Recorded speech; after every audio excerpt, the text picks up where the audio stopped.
guys, welcome back. Today we are going to go into 15 fun facts of Halloweentown. Do you like my shirt? It has the Michael Myers on a bridge painting from Spencer's or from Spirit of Halloween. Okay, number one, Halloweentown was one of the first Disney Channel original movies. So originally Halloweentown was going to be a darker Halloween-based film for NBC. 5 years after the network passed on the project, Paul Birnbaum, the screenwriter, got a call saying the film was a go, but for a younger audience. When Halloweentown premiered on October 17th, 1998, it was the fourth Disney Channel original movie preceded only by Under Wraps 1997, Your Lucky Dog 1998, and Brink 1998. Halloweentown, I like that it's not dark, but there is a little bit of a mysterious in that. Number two, Debbie Reynolds was the first actor cast in Halloweentown. The film's most well-known star, Debbie Reynolds, was also its first to be cast. Debbie has decided she wanted to open herself up to doing some television. When we saw the list, we took one look at her name and said, "Oh my God, would she really do it?" Sherry Singer, the film's executive producer, said. And she did. We never want anyone else. So I want to see who is. I'll be honest, I don't know their real names off by heart. So Debbie Reynolds, is she the grandma? Yeah, she's the grandma. Okay, that makes sense. Oh, she passed away in 2016. I wasn't sure if she was still around with us or not. Number three, Halloweentown has a modest budget. When Dwayne Dunham, Halloweentown's director, first began working on the film, his budget was somewhere between 20 to 30 million. However, that was later slashed to just 4 million.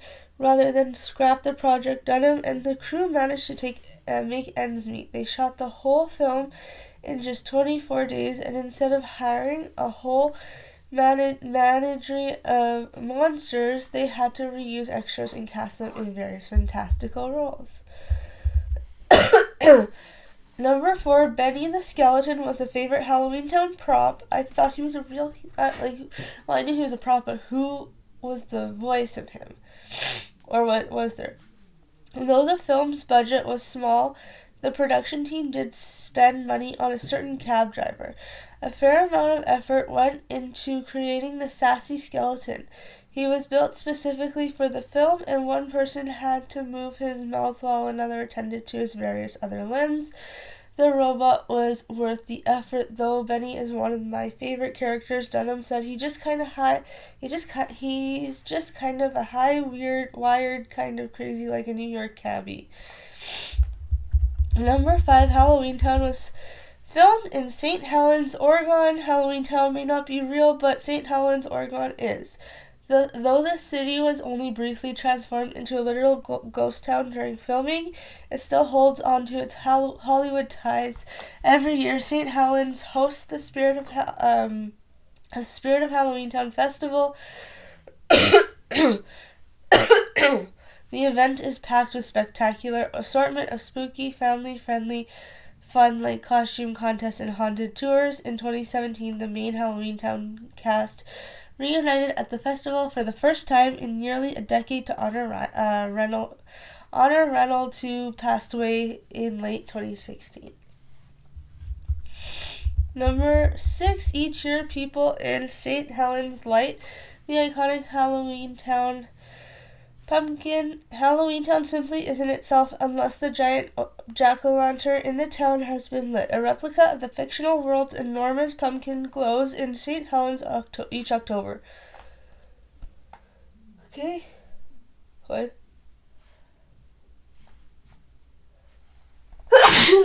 Excuse me, sorry. I had to sneeze there. The pumpkin lighting ceremony is a family-friendly affair, so guests don't have to worry about any dark warlocks swooping in and trying to steal their power.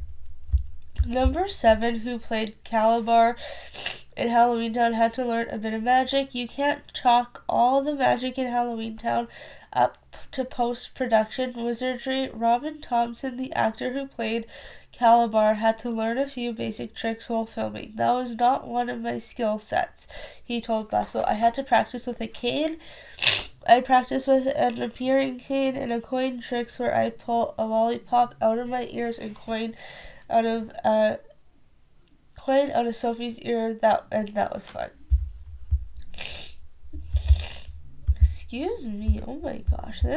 I swear, every time I start filming, my nose gets plugged up.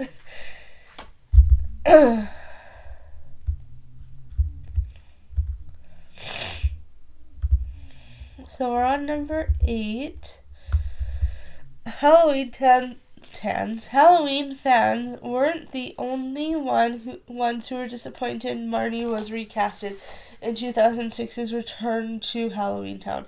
Only Judith Hoag, who's played by Gwen Cromwell, Judith Hoag, who plays Gwen Cromwell, and Joey Zimmerman, who plays Dylan Cromwell, starred in all 4 films.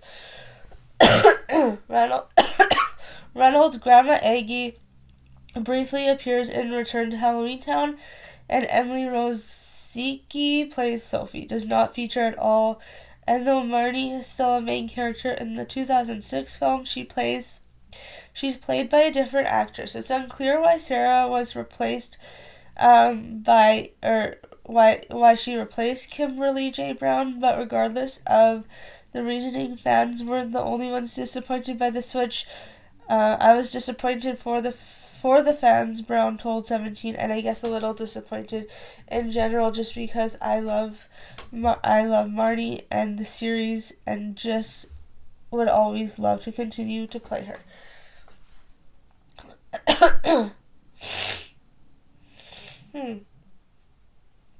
Yeah, I'm curious as to why the switch happened too. So Sarah Paxton, nothing against her though. I'm pretty sure she was a good actress. I liked her in the movie. However, yeah, they should have kept it with the same character. I don't know what caused the switch. Number 9, the cast is open to a Halloweentown sequel, and I hope that's very true. Maybe it'll be about the passing of Debbie Reynolds, or who plays the grandma. Disney doesn't have any plans to open the portal to Halloweentown again at the moment, but that doesn't mean the gateway to the magical world has been sealed firmly shut. As the actors behind the Cromwell clan told Bustle in 2018, they're keen to help the beloved franchise going. Let's absolutely do it again. I'll do it. We need everyone to get on board. Zimmerman said, yes, please do it. Let's do it. So now, who would play Marnie? Would it be Kimberly or would it be Sarah? I am curious of your thoughts there.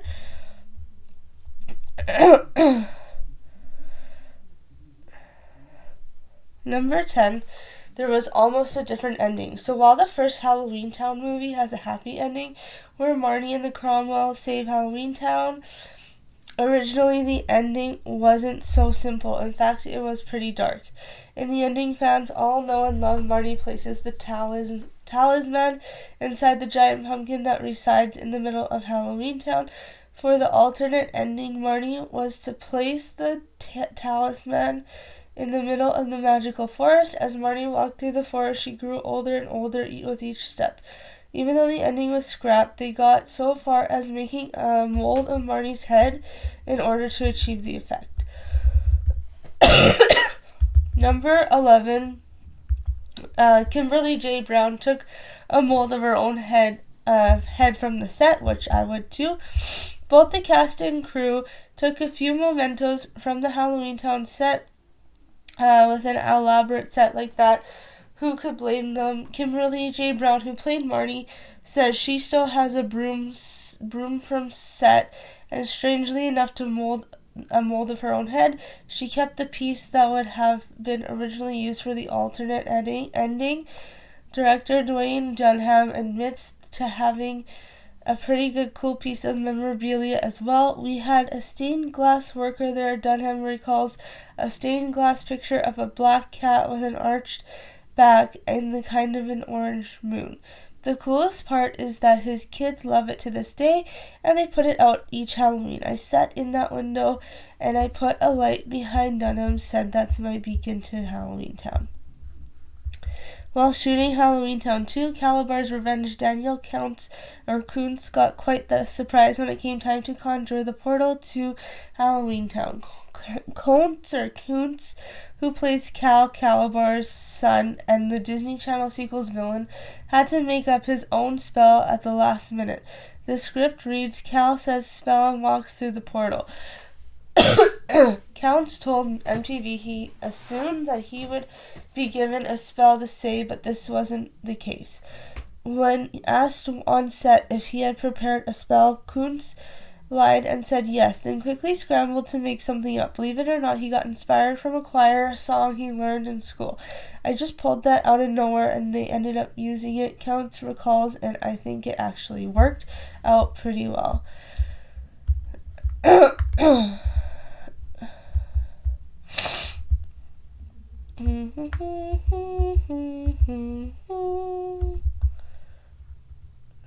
Number 13. So Robin Thomas lost his voice for a week. While everyone in the cast gave it their all, Robin Thomas, who played Calabar, actually gave his voice for his role. Granted, he only lost it for about a week, but that's still a big price to pay for an actor. Thomas remembers the intense condition in which he had to shoot his epic City Hall ending scene and how loud he had to yell. With nobody, mic of any kind, Thomas found himself having to pull out all the stops. He remembers it vividly, saying, I was having to protect my own voice. There were fans 150 feet or so from the camera. I was challenging. I blew my pipes out. Thankfully, Halloweentown became a cult classic, so Thomas's voice didn't go to waste.